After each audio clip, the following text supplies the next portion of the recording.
HMPV को लेकर जो भी मीडिया में रिपोर्ट आ रही हैं, चाइना का सर्ज है, वो सब अपनी जगह है, पर ये कितना खतरनाक है, क्या है।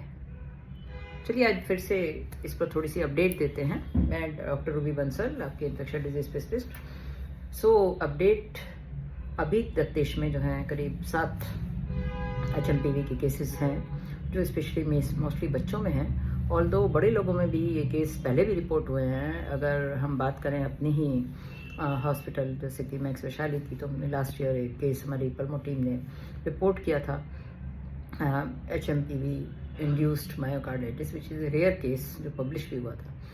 तो एचएमपीवी कोई नया वायरस नहीं है, पुराना है, और हर सर्दियों में इसके केसेस आते हैं।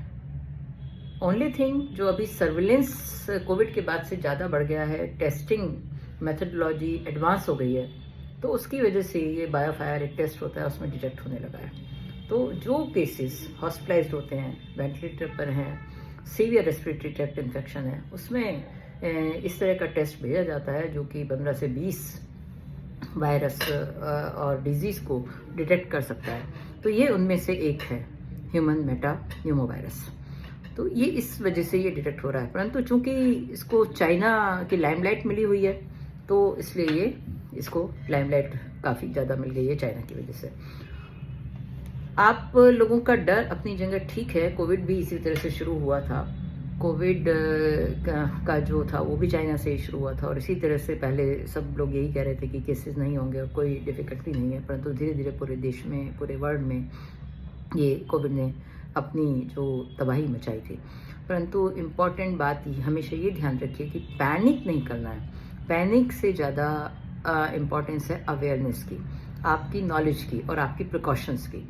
प्रिकॉशंस बहुत इम्पॉर्टेंट है कि जो अभी सर्दी का सीज़न है, इसमें खांसी जुकाम और रेस्पिरेटरी अपर रेस्पिरेटरी ट्रैक्ट के ज़्यादा केसेस होते हैं। तो स्पेशली इन्फेंट्स, जो न्यूबॉर्न बच्चे हैं और जो छोटे 5 साल से नीचे के बच्चे हैं, उनमें बहुत इंपॉर्टेंट है कि आप लोग प्रिकॉशंस रखें, स्पेशली उनकी हैंड वॉशिंग, ध्यान रखें कि वो कोई भी इधर उधर की चीज़ें मुंह में नहीं दें।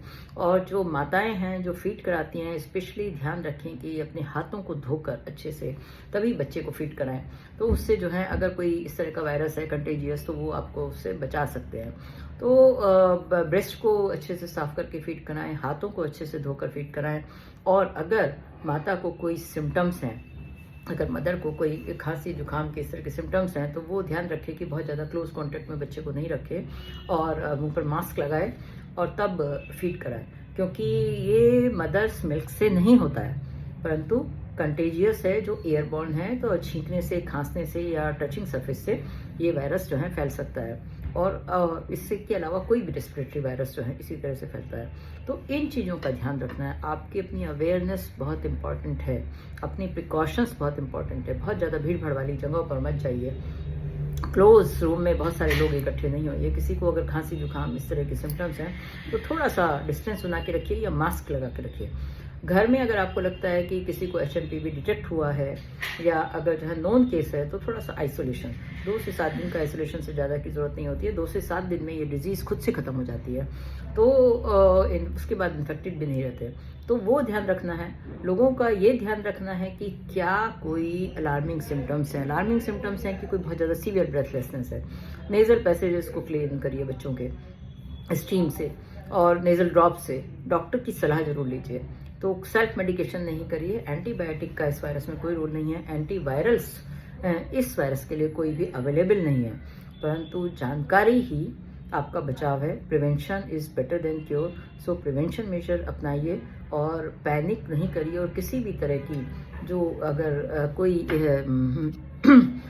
न्यूज़ जो रॉन्ग न्यूज़ है, उनको नहीं मानिए। ऑथेंटिक न्यूज़ से ही अपनी न्यूज़ को सुनिए और जानिए इसके बारे में। धन्यवाद। मेरे यूट्यूब चैनल को लाइक करिए, सब्सक्राइब करिए, शेयर करिए, और आपके कोई भी सवाल हैं इस वायरस के बारे में तो हमसे पूछ सकते हैं।